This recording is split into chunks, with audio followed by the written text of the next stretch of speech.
Alors, je vais introduire rapidement le sujet. Donc, je suis très heureuse de vous accueillir à ce nouveau rendez-vous résilience. Ce soir, nous allons aborder les soins de support et la manière dont ils peuvent vous aider à mieux vivre votre parcours de soins au quotidien. Lorsqu'on parle de cancer, on pense souvent aux traitements, chirurgie, chimiothérapie, radio, hormonaux. Derrière ces mots techniques, il y a aussi des réalités très concrètes que sont les effets secondaires. Fatigue, douleur, troubles digestifs ou encore impact sur l'image de soi et la qualité de vie. Et c'est des effets qui peuvent être relativement lourds à porter au quotidien, autant que la maladie elle-même. Donc notre rencontre de ce soir, elle a pour objectif de mieux comprendre ces effets secondaires, d'en parler sans tabou et surtout d'explorer ensemble les moyens de mieux les prévenir, les soulager et de vivre avec au quotidien. De nombreuses ressources sont à portée de main pour vous aider à vivre ces effets secondaires et recouvrer une meilleure qualité de vie pendant et après les traitements du cancer.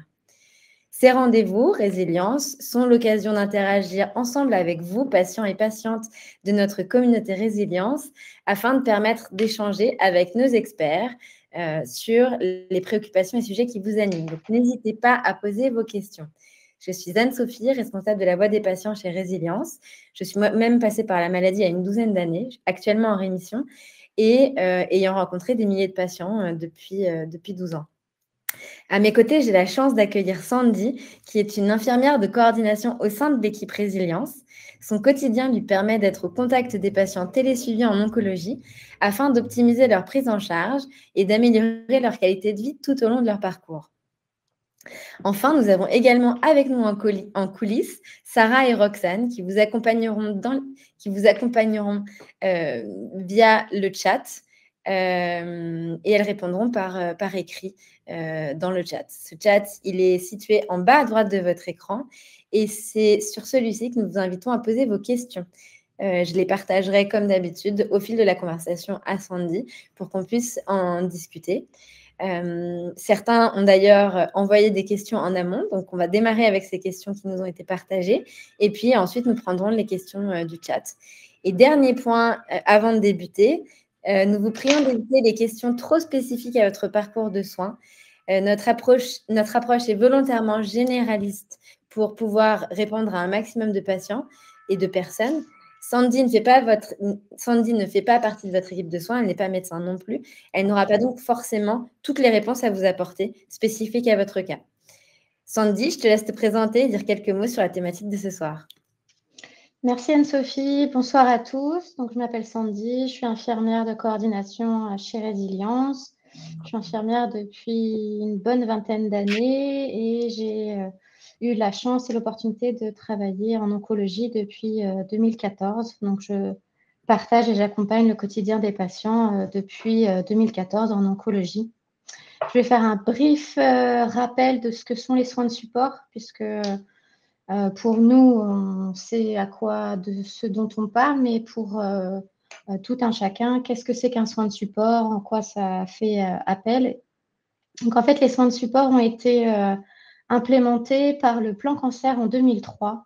Et ce sont toutes les mesures qui permettent d'améliorer la qualité de vie des patients en parcours d'oncologie, que ce soit sur le plan physique, psychologique, et j'oublie à chaque fois le dernier, et social. Donc, ça peut être aussi un accompagnement social et cette partie-là, on l'occulte très souvent dans la maladie, mais elle est bien là puisque ça impacte énormément de domaines lorsque un diagnostic de cancer vous est fait. Donc, voilà un petit peu le tour de la question. Et puis, je pense, à moins que tu aies quelque chose à rajouter, Anne-Sophie, mais je pense qu'on peut débuter par les questions et rentrer dans le vif du sujet.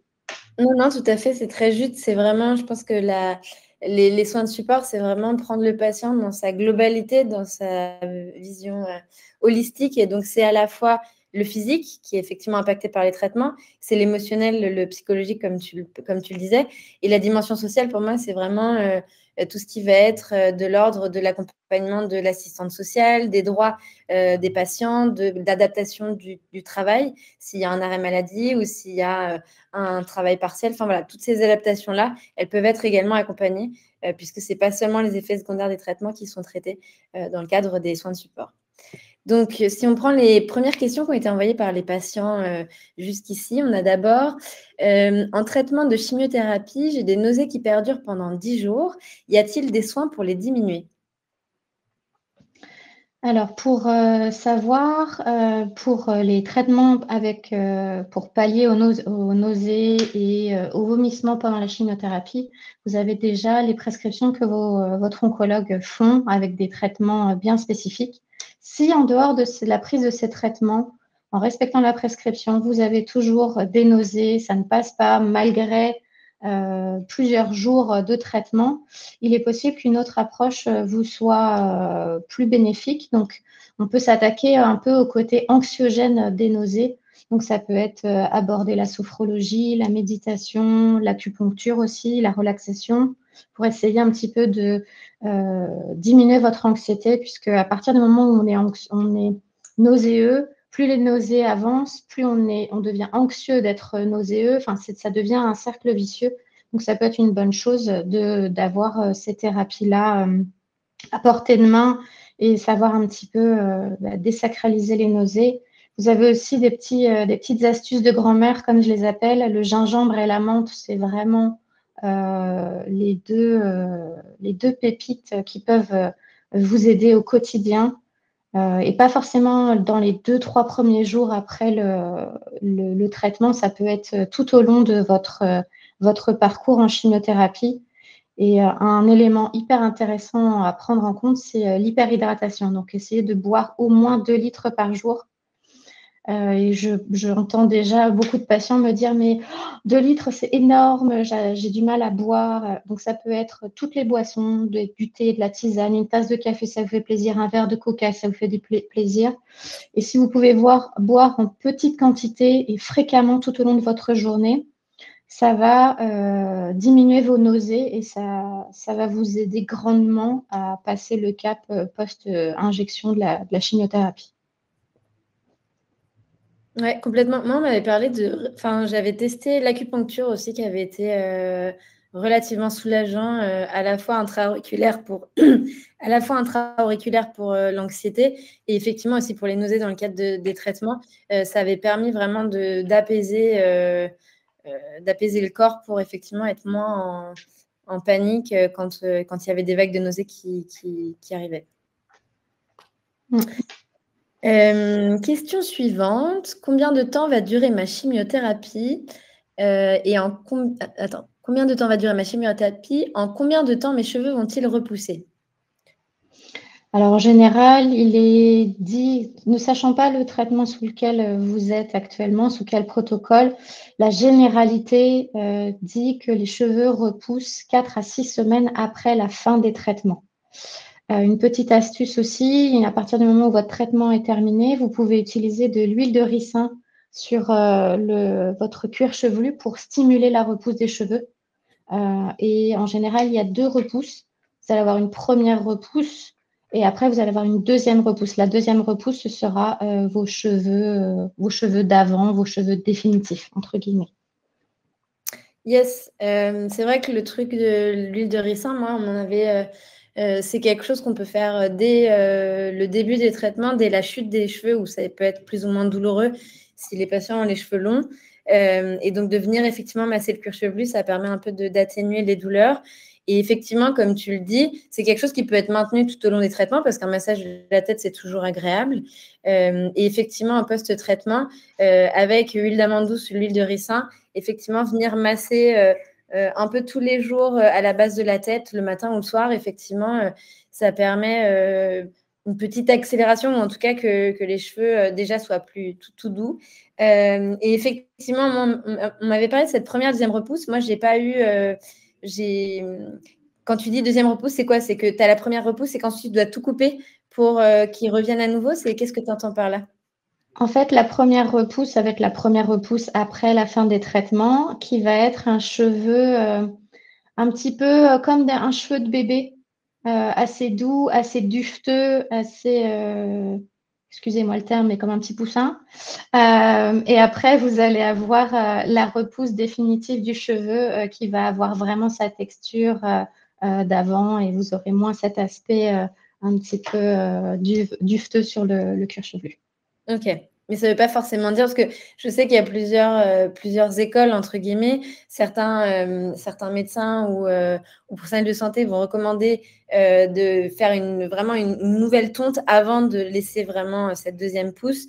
D'autres conseillent juste de laisser les cheveux repousser. Est-ce que tu as une recommandation particulière là-dessus ou pas?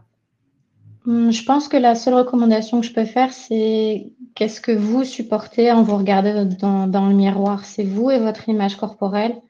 On aura beau vous donner tous les conseils de la planète. Si face au miroir, il y a des choses que vous ne supportez pas, si vous préférez raser une bonne fois pour toutes et on repart sur une bonne base, raser. Si la vue de votre cuir chevelu complètement nu, ça a un impact majeur sur votre bien-être, laissez pousser et les cheveux tomberont tout seuls et la deuxième repousse se fera tout seul. Donc, je dirais que c'est plutôt au cas par cas et ce qu'on a envie de faire et ce qu'on est prêt à supporter.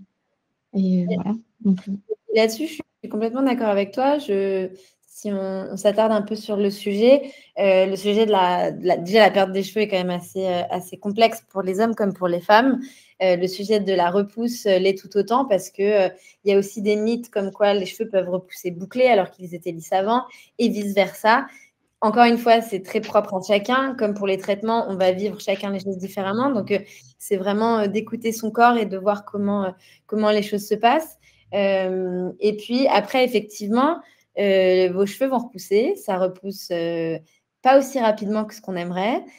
Si on avait les cheveux longs avant, il faut accepter qu'on ait les cheveux dans toutes les longueurs avant de les retrouver longs. Et là-dessus, effectivement, il n'y a pas non plus d'école. C'est-à-dire que soit à nouveau, vous pouvez être tête nue et avoir ces différentes coupes, mais face au miroir, ça peut être un peu difficile. Après, vous pouvez, libre à vous, de garder une perruque, de garder une prothèse capillaire, de garder un bonnet, un foulard qui vous permettent effectivement d'avoir cet entre-deux où les cheveux commencent à repousser, mais quand on a quelques millimètres sur le caillou, ça peut être un peu difficile. Et puis, le regard des autres peut être aussi lourd que quand on était chauve. Et donc là, encore une fois, il y a pas mal d'apparats et de choses que vous pouvez mettre sur votre tête de couvre-chef pour effectivement pallier à cette transition capillaire qui peut être plus ou moins rigolote, on va dire. Alors, si on prend la question suivante, on a paresthésie suite à la chimio. Est-ce qu'elle peut être soulagée via l'acupuncture ou y a-t-il d'autres solutions auxquelles vous pourriez penser? Alors, déjà, l'acupuncture. ce que veut dire la paresthésie, pour que tout le monde ait bien compris. Alors, merci Anne-Sophie, je n'aurais pas forcément pensé à redéfinir ça. Donc, les paresthésies, clairement, c'est toutes les sensations neuropathiques qui peuvent se produire et qui peuvent être induites par les traitements. Donc, c'est quoi une sensation neuropathique? Ça peut être des fourmillements, des engourdissements, sensations de froid, sensations de picotement, de brûlure, que ce soit dans les extrémités, mains et pieds en général. De grands traitements provoquent ces effets-là qui sont le paclitaxel ou le Taxol ou l'oxaliplatine. Ça, ce sont deux grands, ils sont très très reconnus pour provoquer ça. Il y en a d'autres, mais en gros, voilà. Et pour y pallier, l'acupuncture et la réflexologie plantaire. Alors, réflexologie plantaire, palmaire ou faciale. Parce que quand on devient très sensible, par exemple, au niveau de la voûte plantaire, qu'on a des fourmillements et que le réflexologue ne va jamais pouvoir vous toucher à ce niveau-là. Donc, il est possible de faire de la réflexologie palmaire, donc dans la main, ou faciale aussi. Donc, c'est ce qui fonctionne bien. Le Taxol, si vous êtes sous Taxol, en hôpital de jour, on va certainement vous proposer des gants réfrigérés et un casque réfrigéré pour limiter la propagation en fait, de ces sensations-là.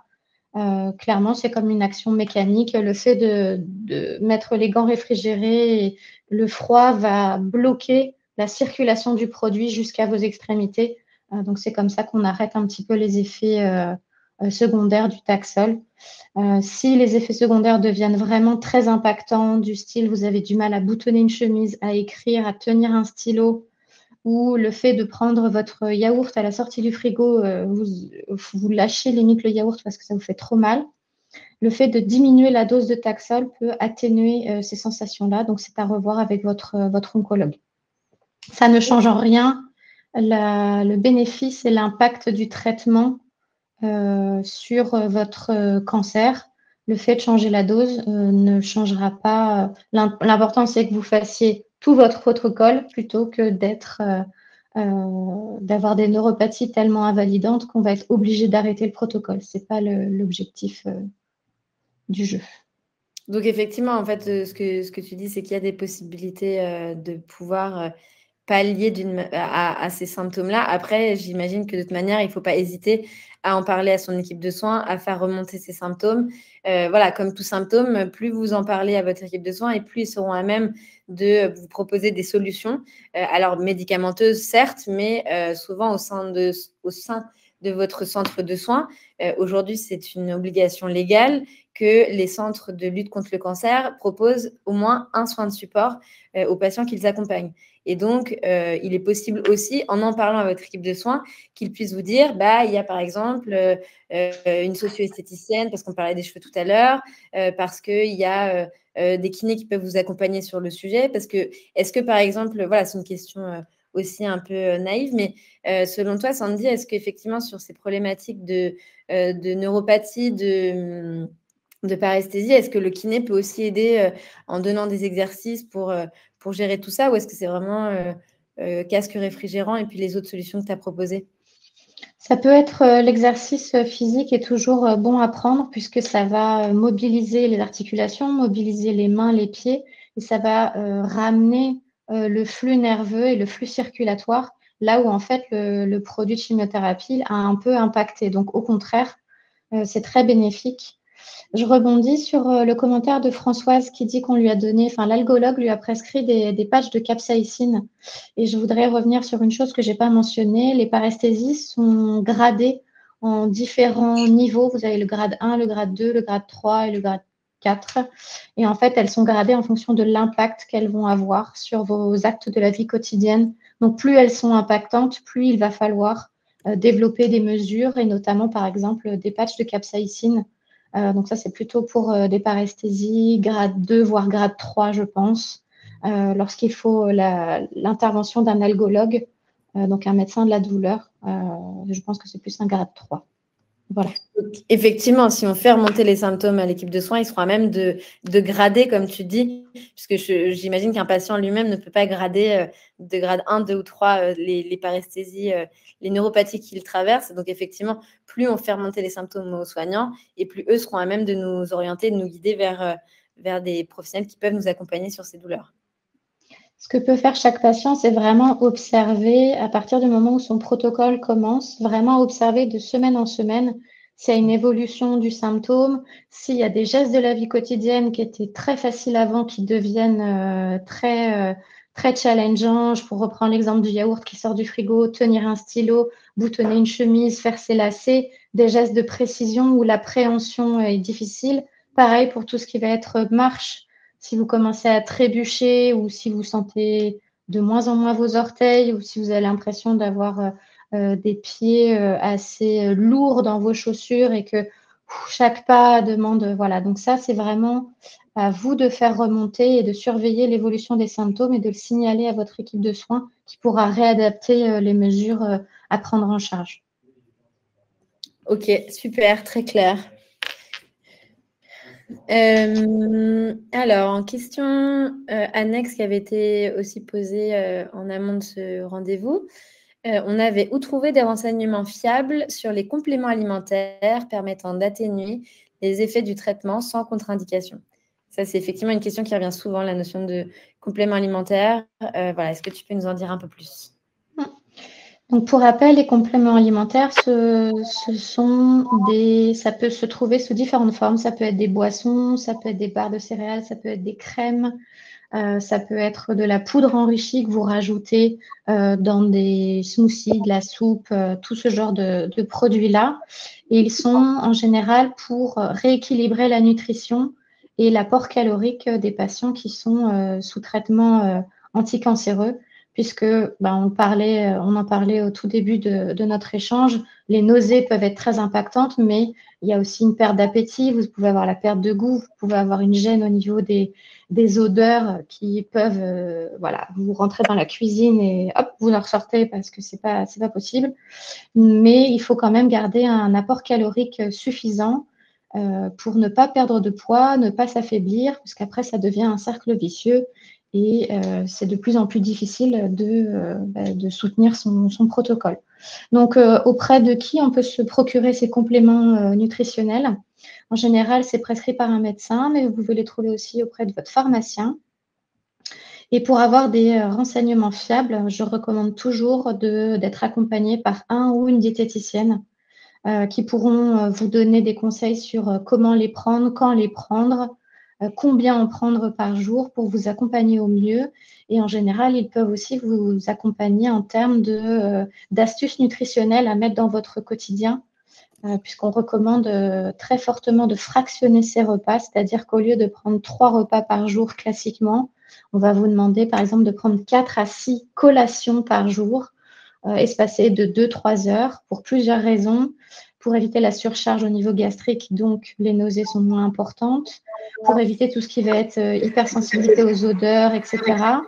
Et aussi pour ramener un apport protéiné dans votre alimentation, ce qui est essentiel pour éviter tout ce qui va être symptômes de grande fatigue, de crampes musculaires, de douleurs musculaires. Ça joue un impact énorme. On vous mettra un petit lien qui vous renverra sur un réseau qui s'appelle le réseau Oncodiète. Donc, c'est un réseau de diététiciens qui est spécialement formé dans l'accompagnement des patients, l'accompagnement nutritionnel des patients atteints de cancer. Et vous pourrez trouver de manière géographique la personne, le professionnel le plus proche de chez vous. Je tiens à souligner que comme c'est un professionnel qui exercera en libéral, la prise en charge peut ne pas être totalement prise par la sécurité sociale. Donc, ça reste toujours à demander. Si vous êtes intéressé, vous appelez le professionnel et vous posez la question tout simplement. Certaines mutuelles peuvent le prendre en charge. Et pour tout ce qui va être diététicien au sein d'un centre référent, donc votre centre de traitement, votre centre de lutte anti-cancer, ce sera complètement pris en charge. Donc, juste une petite nuance à savoir.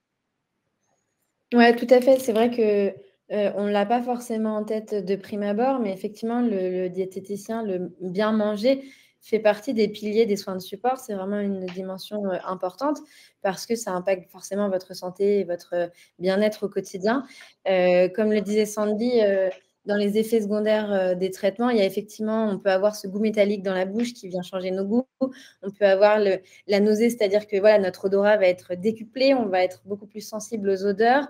Des odeurs qui étaient plaisantes avant ne vont plus l'être et vice-versa. Nos goûts vont plus ou moins changer pendant les traitements. Ne vous inquiétez pas, ça revient après. Mais du coup, effectivement, pouvoir adapter tout ça, c'est important.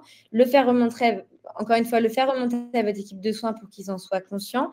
Et effectivement, dans les centres référents, c'est souvent possible aussi de pouvoir voir un diététicien. En tout cas, ça dépend des équipes et des centres dans lesquels vous êtes pris en charge.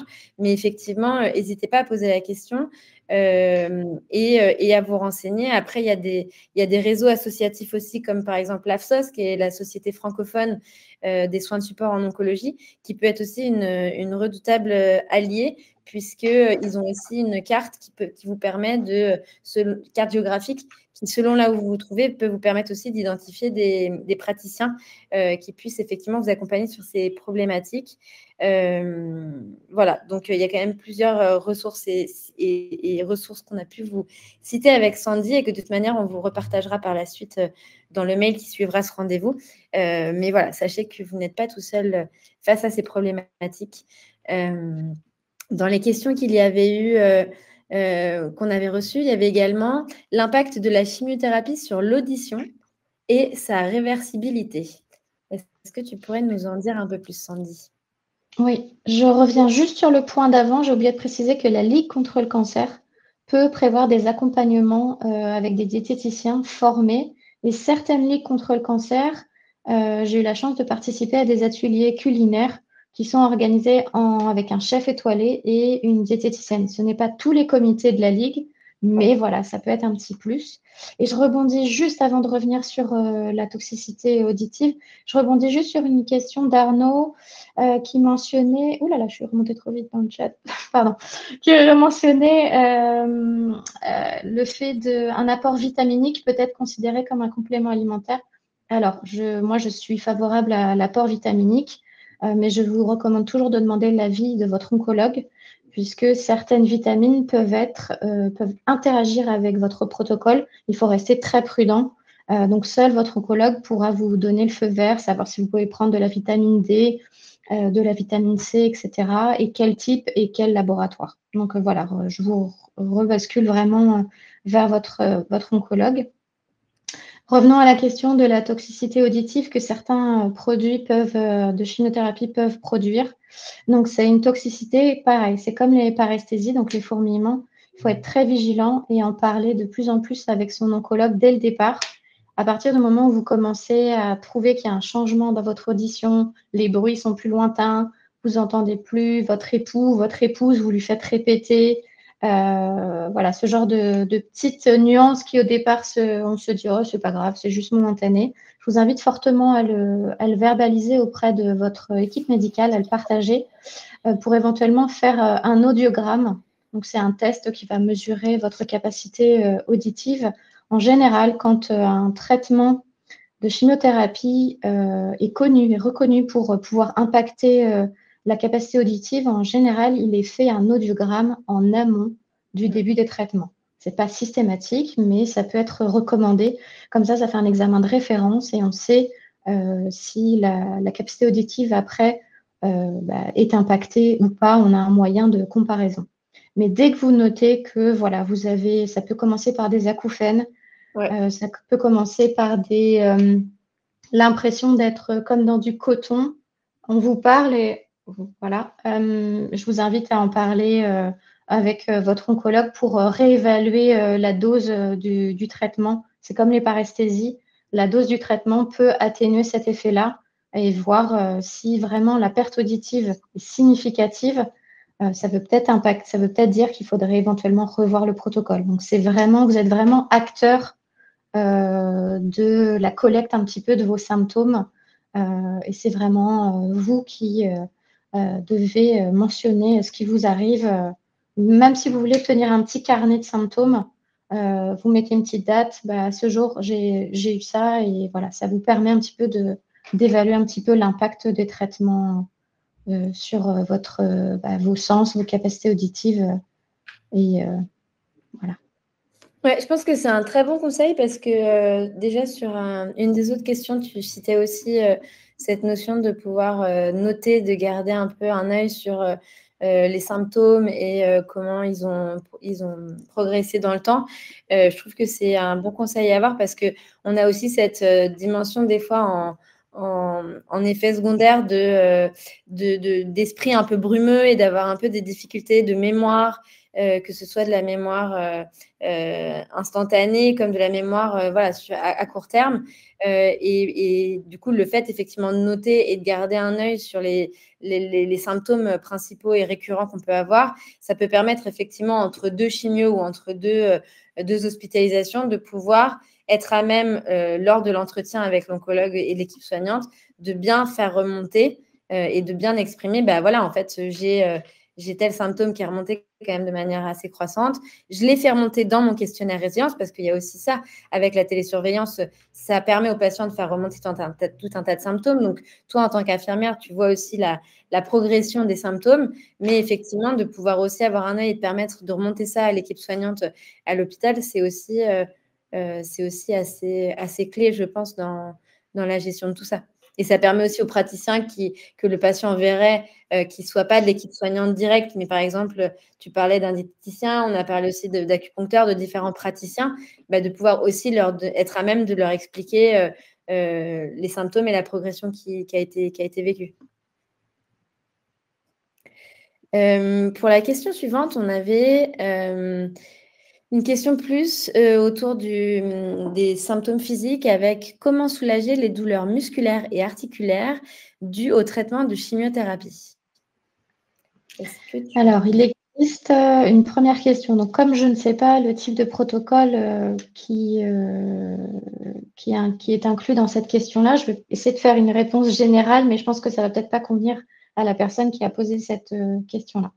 Donc, en général, les chimiothérapies peuvent induire des douleurs articulaires et musculaires, mais c'est surtout parfois le fait d'avoir des injections de facteurs de croissance. Donc, les injections de facteurs de croissance, elles sont faites pour stimuler votre moelle osseuse, pour éviter l'impact de la chimiothérapie sur votre lignée sanguine, donc sur vos globules blancs, vos globules rouges et vos plaquettes.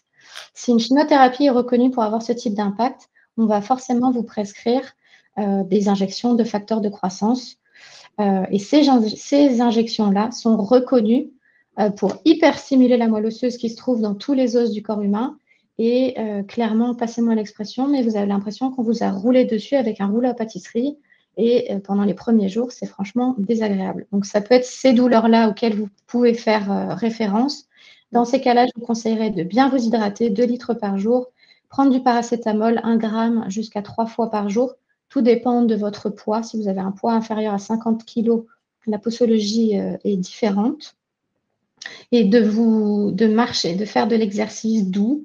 Je sais que ça peut paraître contradictoire. On se dit, mais j'ai mal partout, j'ai pas envie de bouger, j'ai l'impression d'avoir un corps d'une personne d'un centenaire. Au contraire, le fait de bouger, de vous mettre en action, ça va réchauffer un petit peu vos muscles, ça va les détendre et vous aurez beaucoup moins cette impression de douleur musculaire.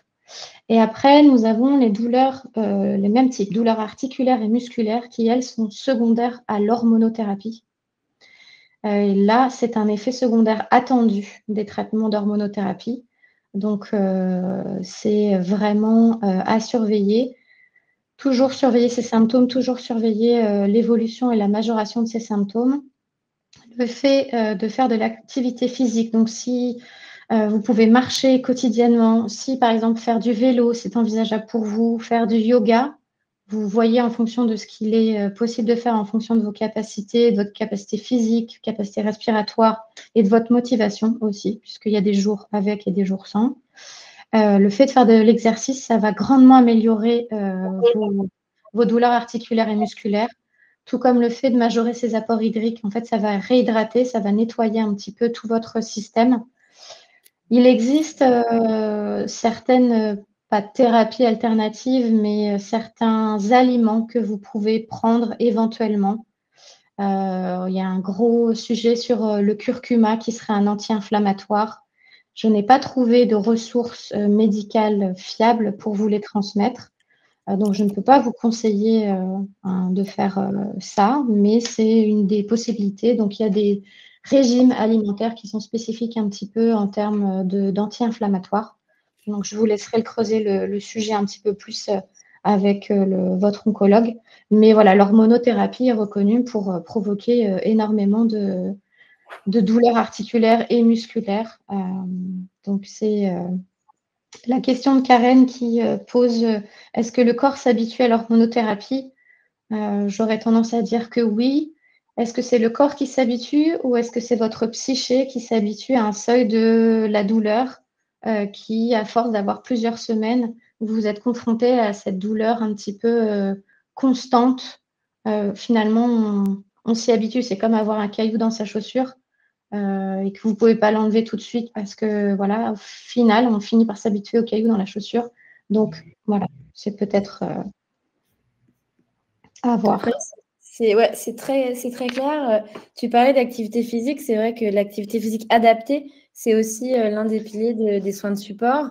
On a aujourd'hui, par exemple, en France, une association qui s'appelle la CAMI, Sport et Cancer, qui propose des séances d'activité physique adaptée aux patients atteints de cancer pour proposer des mouvements qui vous permettent effectivement de ne pas être en douleur, mais de garder votre corps en mouvement, puisque, comme le disait Sandy, ça peut paraître contre-intuitif, mais rester en mouvement vous permettra un meilleur sommeil, une meilleure qualité de vie et potentiellement moins de douleurs articulaires et musculaires. Donc, effectivement, quand on parle d'activité physique, on ne parle pas de sport. On peut parler aussi bien, comme disait Sandy, de marche, de marche à pied, de faire du vélo, de bricoler, d'être dans son jardin, de promener son chien, d'aller chercher les enfants à l'école, d'aller faire vos courses. Tous ces mouvements au quotidien vont vous permettre de mobiliser votre corps et de contrer les effets secondaires des traitements. Donc là-dessus, voilà, encore une fois, donc il y a des associations qui existent. Au sein de l'application Résilience, on a aussi un programme d'activité physique adaptée qui vous est proposé sur 12 semaines et qui vous propose avec nos coachs en activité physique adaptée, Ingrid, Maëlle et Stéphane, des séances diverses et variées qui montent en progression et en intensité tout au long de ces 12 semaines pour vous permettre de rester en mouvement et d'accompagner le pendant et l'après-traitement. Et après, effectivement, comme disait Sandy aussi, notamment face à l'hormonothérapie en après-traitement actif, c'est un effet secondaire qui est vraiment identifié, qui est vraiment connu et pour lequel il y a aussi beaucoup de ressources qui sont mises à disposition, de programmes qui existent, d'associations qui sont positionnées sur le sujet et qui pourront vous accompagner et vous aider à pallier à ces douleurs musculaires. Et voilà. Alors, si je reprends les questions. J'aimerais juste relancer sur l'activité physique adaptée. Il existe des maisons sport et santé qui sont à l'initiative en général des villes et qui proposent un bilan initial pour chaque personne, chaque patient. Donc, ce n'est pas uniquement pour les patients atteints de cancer, c'est vraiment pour les patients qui ont, ça peut être des troubles cardiaques, ça peut être des diabétiques, enfin voilà, toutes pathologies confondues. Il y a un bilan initial qui vous est proposé et on peut vous proposer diverses activités. Et en général, ça peut fonctionner sur prescription, soit de votre oncologue, soit de votre médecin traitant. Un petit certificat médical qui stipule que vous êtes autorisé à faire du sport.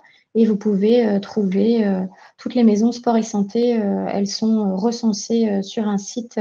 Vous tapez maison sport et santé et vous trouverez celle qui est la plus proche de chez vous. Et en général, il y a beaucoup d'offres d'activités sportives, mais il y a aussi des offres d'activités créatives. Donc, je le dis pour ceux qui ont besoin de s'échapper un petit peu au niveau esprit, ça peut être une bonne alternative aussi, puisque ça vous fera mobiliser, puisqu'il faudra aller sur le lieu mais tout est bon à prendre. Tout à fait. On avait deux questions dans le chat sur les problèmes intestinaux. On a Gérard qui nous dit « J'ai bien supporté la chimio, 19 séances qui se sont terminées en mai. À partir de fin juin, j'ai eu des diarrhées qui m'ont empêché de m'éloigner de mon domicile. Est-ce un effet secondaire ?» Et je te donne en même temps le message de Lynn qui disait « J'ai un voyage prévu mardi à Paris organisé par la ville de Compiègne. J'ai certains jours des problèmes intestinaux et je ne peux pas me retenir. Que faire ?» Alors, pour rebondir, pour le premier patient, excusez-moi, tu peux me rappeler le prénom de la personne, Anne-Sophie ? Gérard. Donc, pour Gérard, le fait d'avoir fini les traitements, je ne suis pas sûre que ce soit un effet secondaire. Comme je ne connais pas le protocole qu'on vous avait prescrit, je ne peux pas trop m'avancer, mais en général, si c'est un protocole qui peut avoir un impact gastro-intestinal, il est possible que votre intestin soit un petit peu chamboulé par tous ces traitements et que le fait de revenir un peu à une alimentation normale, il va falloir un temps d'adaptation. Éventuellement, revoir avec votre oncologue peut-être la prise de probiotiques qui pourrait rééquilibrer votre microbiote intestinal, vous refaire une flore intestinale, privilégier tout ce qui va être alimentation riz cuit, excusez-moi, il n'y a pas de riz cru, mais voilà, riz cuit, enfin riz, carottes cuites, parfois l'eau de cuisson du riz, vous pouvez la boire un petit peu, c'est pas fantastique, mais le goût est particulier, mais ça peut être très très efficace. Et je comprends que voilà, quand on part en déplacement et qu'on a des besoins un peu impérieux et qu'on ne sait pas quand est-ce que ça va vous prendre, il serait peut-être intéressant de revoir avec votre médecin traitant ou votre oncologue pour une prescription éventuellement d'Imodium ou de Tiorfan ou de Smecta qui pourrait avoir un impact et vous permettre de faire votre voyage en toute sérénité. Ce que je vous conseille aussi, c'est de bien changer votre alimentation en amont de ce petit déplacement pour éviter tout ce qui va être trop de fibres, va entretenir ces diarrhées. il faudrait investiguer, savoir si vos diarrhées, elles se produisent tout de suite après avoir mangé, ou si elles sont plutôt au réveil, ou si ça vous prend aussi dans la nuit. Voilà, il y a plein de choses à faire. Là, sur une question un petit peu générale, je vous donne quelques petites pistes. J'espère que ça pourra vous aider, mais je comprends tout à fait que quand on se déplace et qu'on a envie de profiter d'un bon moment, on n'a pas envie de se demander si les toilettes vont être à proximité pour pouvoir vous soulager. Et voilà, je peux tout à fait comprendre. C'est certain. Merci pour tous ces éléments, Sandy. Sylvia nous disait, j'ai de fortes douleurs aux dents à cause du Taxol. Y a-t-il des remèdes? Est-ce qu'une consultation avec un dentiste vous avait été préconisée avant? Est-ce que vous aviez déjà des soucis dentaires avant? Est-ce que finalement, il n'y a pas une consultation à faire assez rapidement puisque certes, le Taxol peut avoir certaines douleurs, mais à ma connaissance, les douleurs dentaires ne font pas forcément partie des effets secondaires attendus.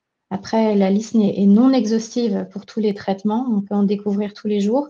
Mais en général, les soucis dentaires, donc je vous recommanderais d'aller consulter un dentiste pour voir s'il n'y a pas un souci sous-jacent et on serait éventuellement passé à côté. Et vu que la chimiothérapie a tendance à impacter votre capacité immunitaire, du coup, les terrains un petit peu fragiles au départ peuvent s'amplifier et des soucis que vous n'aviez pas avant peuvent apparaître au décours de la chimiothérapie. Donc, je vous conseillerais d'aller consulter un dentiste pour faire un bilan et voir s'il n'y a pas quelque chose à faire de ce côté-là.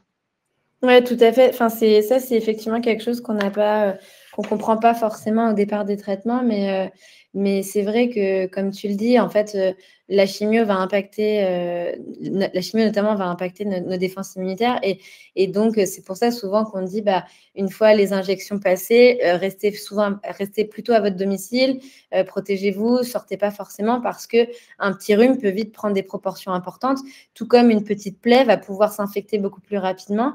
Et effectivement, vu qu'on a moins de défense immunitaire, on va cicatriser et notre corps va être moins capable de se battre contre tout ce qui l'agresse. Donc effectivement, ton propos est très juste. Et voilà, et on parle souvent de l'oncologue, mais votre médecin généraliste peut être tout autant le relais en ville qu'il vous faut quand vous êtes entre deux cures de chimio. À l'hôpital, effectivement, votre oncologue, votre équipe de soins sera à même de vous répondre. En revanche, dès que vous êtes en ville, votre médecin généraliste et votre pharmacien sont deux relais qui peuvent aussi vous apporter tout un tas de réponses et vous orienter vers les bons praticiens.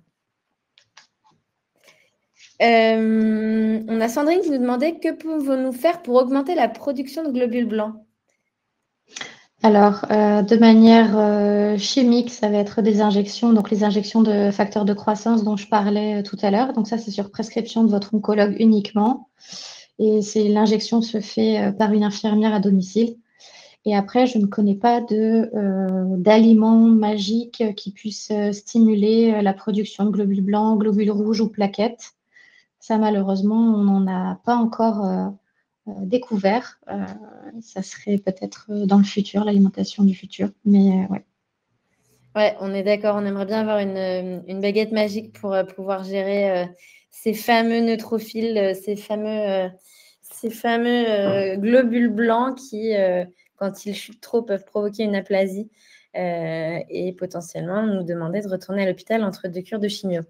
Donc effectivement, bah voilà, après c'est veiller aux éléments de base, hein, comme disait Sandy, c'est de bien s'hydrater régulièrement. Ça permet aussi de nettoyer le corps, hein. Il n'y a pas de secret, de bien manger, de bien se reposer, et puis après effectivement de bien veiller aux effets secondaires que vous avez, à votre fièvre. Si vous avez de la fièvre qui démarre, c'est de bien la prendre régulièrement, et si ça monte trop haut, moi de mémoire, à Curie me disait, si ça monte au-dessus de 38, il faut la prendre toutes les 15-20 minutes. Et puis, si vraiment on dépasse 38,5, là, c'est effectivement rappeler l'hôpital et on est forcément rapidement ramené à l'hôpital pour s'assurer qu'un petit rhume, effectivement, ne prend pas trop de proportions importantes.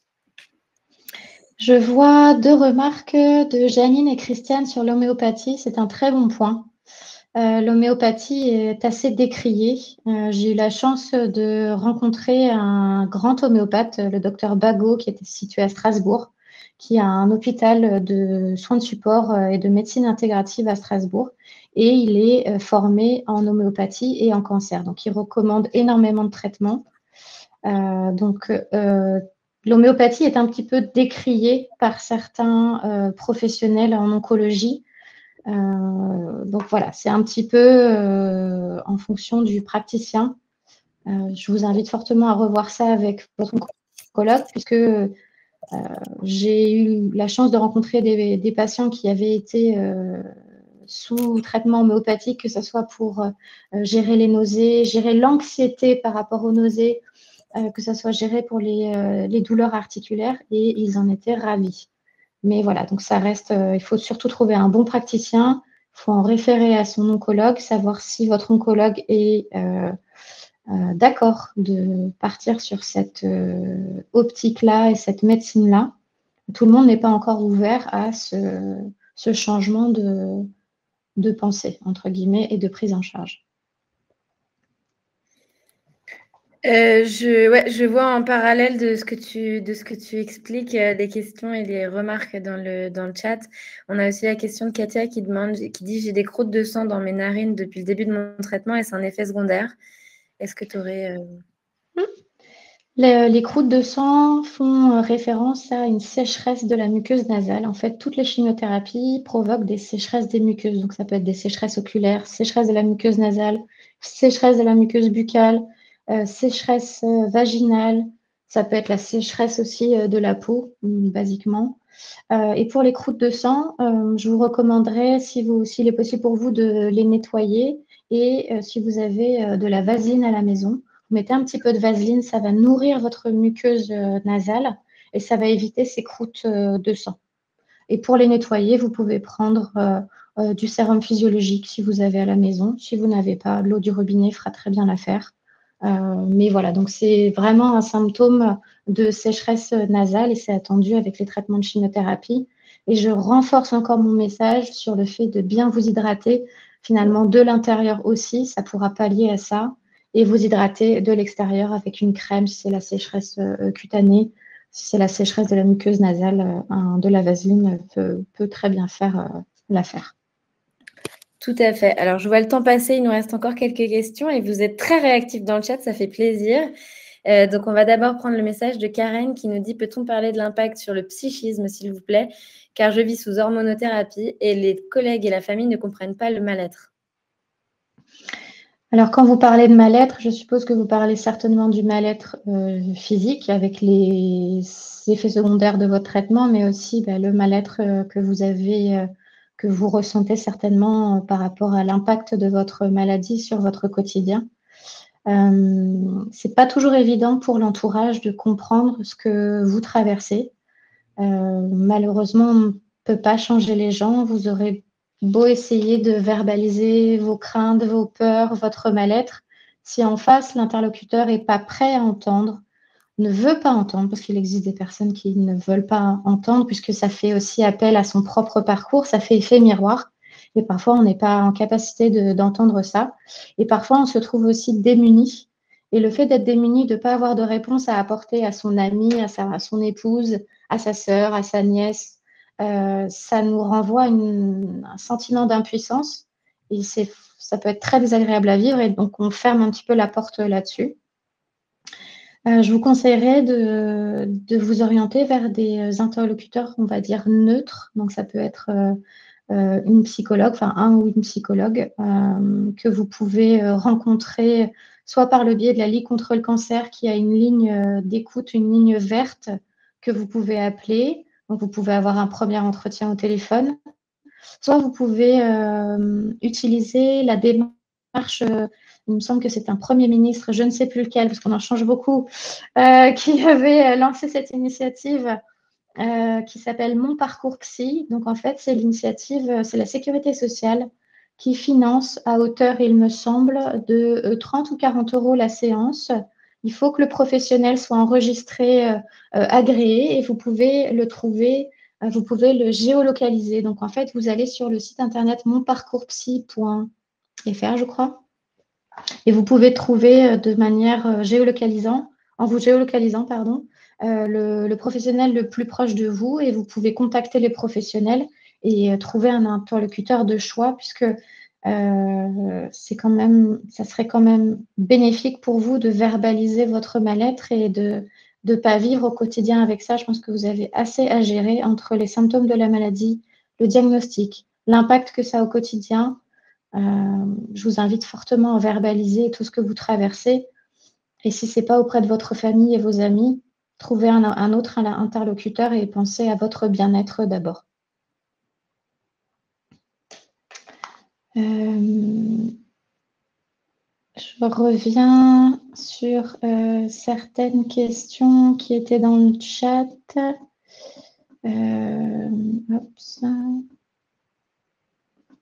Je ne sais pas si vous m'entendez toujours, parce que je vois qu'Anne-Sophie a frisé. Oui, Anne-Sophie est revenue. Je suis revenue, je suis désolée, on a des petits soucis de connexion. Oui, ce que je disais, je suis complètement d'accord avec toi. C'est vrai que le vécu de la maladie est très singulier et les proches ne comprennent pas forcément, même quand on essaie de poser des mots dessus. Donc, comme tu le disais très justement, le soutien psychologique par un professionnel, c'est un prérequis assez évident. Après, les associations proposent aussi des groupes de parole. Et c'est vrai que le partage d'expériences de patient à patient est aussi hyper rassurant et permet aussi de prendre du recul et de se dire, bon, en fait, je ne suis pas tout seul face à ça. Il y a d'autres patients aussi. Le partage de conseils aussi, de patient à patient. Bah, moi aussi, mon conjoint ne comprenait pas et j'ai réussi à lui expliquer de telle et telle manière et c'était un peu plus facile d'appréhender le sujet pour lui après. Voilà, les groupes de parole, c'est une ressource qui est assez forte. Et puis voilà, après, à vous de trouver l'équilibre qui vous conviendra le mieux. C'est sûr que ce vécu psychologique est aussi très, très complexe et selon les phases du traitement. Mais là encore, cette maladie apprend aussi la patience et la patience aussi de se dire qu'il y a des jours plus ou moins bons. Et bah, les jours un peu moins bons, bah, c'est de se dire qu'il y aura le soleil qui reviendra demain et d'être un peu aussi en douceur avec soi-même et d'accueillir ce qui vit, ce qui se passe là, de poser des mots si on y arrive et en tout cas voilà, petit à petit de trouver son chemin à soi. On va prendre la question suivante. Alors, est-ce que les cheveux peuvent chuter pendant l'hormonothérapie ? On nous a écrit en nous disant « J'ai commencé le traitement fin avril 2025 avec le tamoxifène. Premier mois, j'ai eu mes règles à l'intervalle de 10 jours. Après, régulièrement. J'ai des règles abondantes habituellement, j'en ai moins. Puis, ce mois-ci, je n'ai plus de règles. Mais j'ai les mêmes symptômes en continu. Je sens la pression du bas et douleur bas du ventre. Ma question pendant le traitement, 5 ans, j'aurai plus de règles, ou bien c'est la surprise dans chaque mois. Est-ce un danger ? Je vous remercie. » Donc, il y a à la fois le sujet hormonal des règles et à la fois le sujet de la chute des cheveux. Alors, concernant le processus d'action de l'hormonothérapie,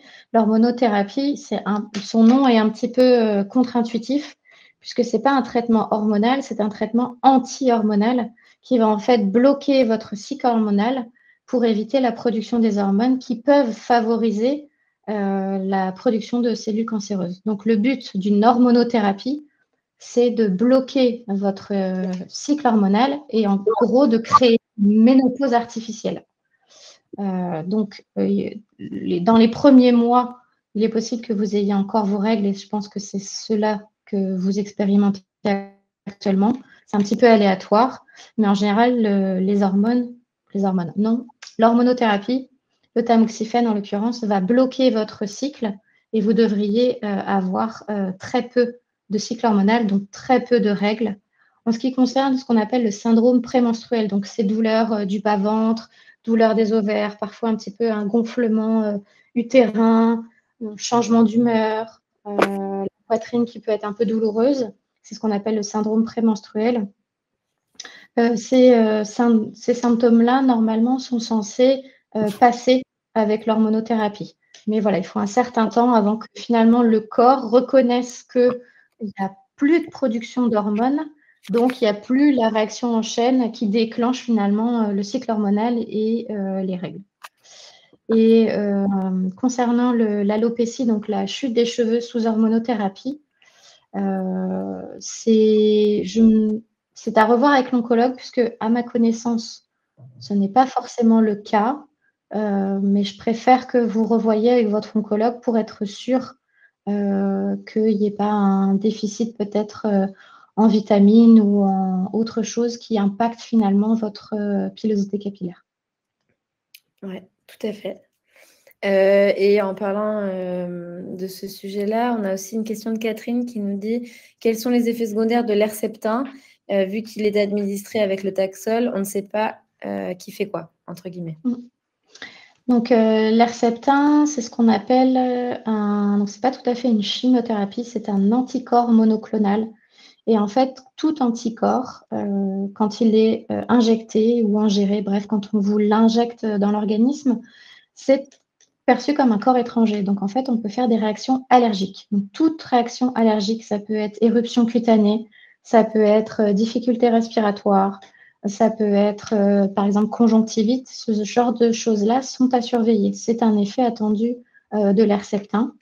Vous pouvez aussi avoir des troubles de la fonction cardiaque. Donc, en général, on vous fait faire des examens cardiaques. Ça peut être une petite douleur dans la poitrine.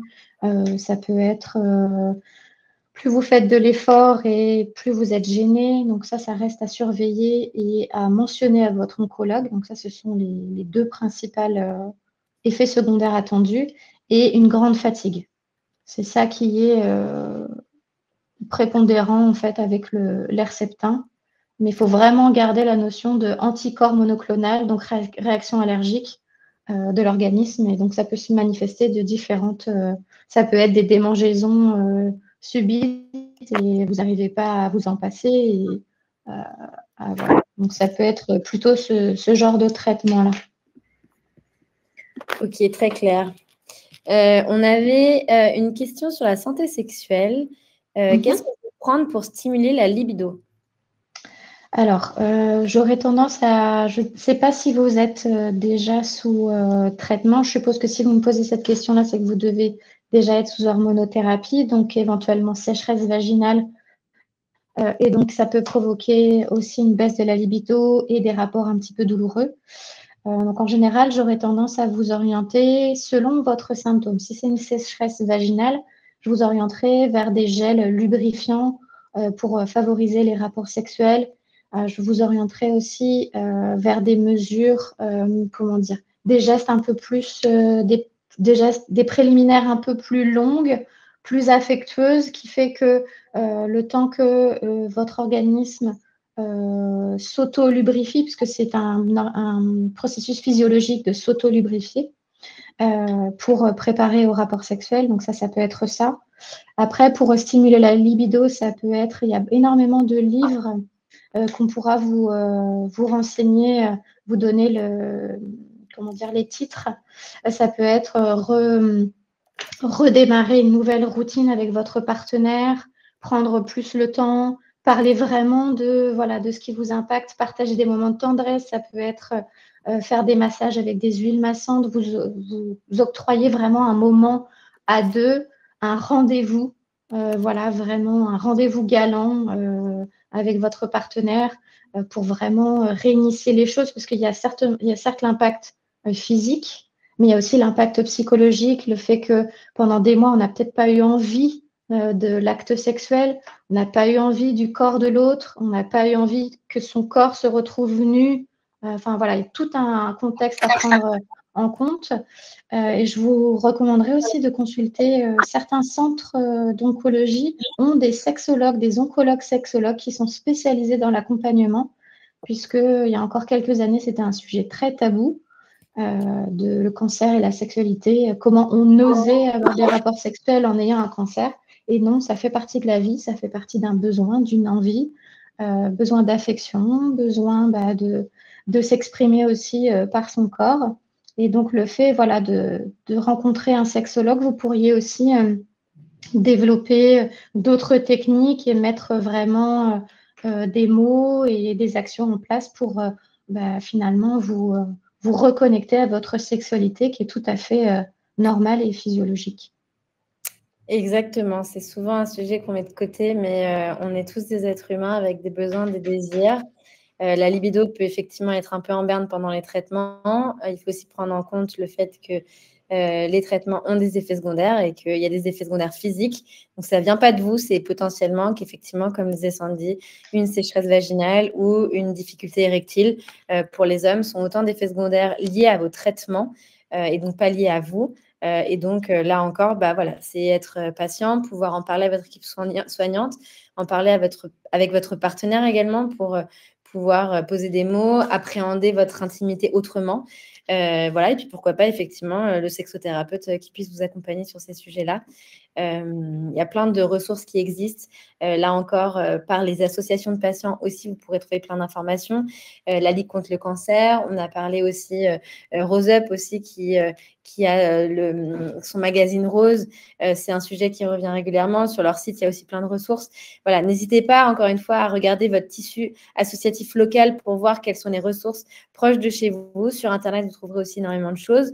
On va de toute manière vous repartager tout un tas d'informations et de liens agréés dans le mail qui suivra cette conférence. Il est déjà 19h31, donc je vous propose qu'on clôture cet échange. Sandy, est-ce que tu as un mot de conclusion sur ce sujet des soins de support? Ce que je voudrais dire aux patients qui nous ont écoutés ce soir, c'est vous êtes acteurs de votre parcours et je vous invite fortement à prendre en compte vos symptômes, à les noter, à les verbaliser à votre équipe de soins. Si vous avez des questions, si vous avez des interrogations, il n'y a pas de questions bêtes. Vous êtes vraiment acteurs de votre parcours et je vous invite franchement à prendre le pouvoir là-dessus. C'est pas toujours évident. Il y a des jours où on se sent épuisé, abattu. C'est vraiment difficile. Mais à chaque jour suffit sa peine et demain ira mieux. Mais voilà, vous êtes les champions du jour. C'est pas toujours évident, mais gardez le moral, gardez la foi et voilà. Respect à vous tous. Un grand merci Sandy, un grand merci à vous toutes et tous qui vous êtes connectés, qui avez été si réactifs dans le chat ce soir, ça fait plaisir. Ces rendez-vous, c'est toujours une occasion d'échanger avec vous, que vous puissiez poser vos questions, qu'on puisse y répondre ensemble. Donc sur ce, je vous souhaite une excellente soirée. Il y aura un prochain rendez-vous le mois prochain, vous recevrez les informations en amont. Voilà, d'ici là, je vous souhaite une bonne fin de journée et je vous dis à bientôt. À bientôt, bonne soirée.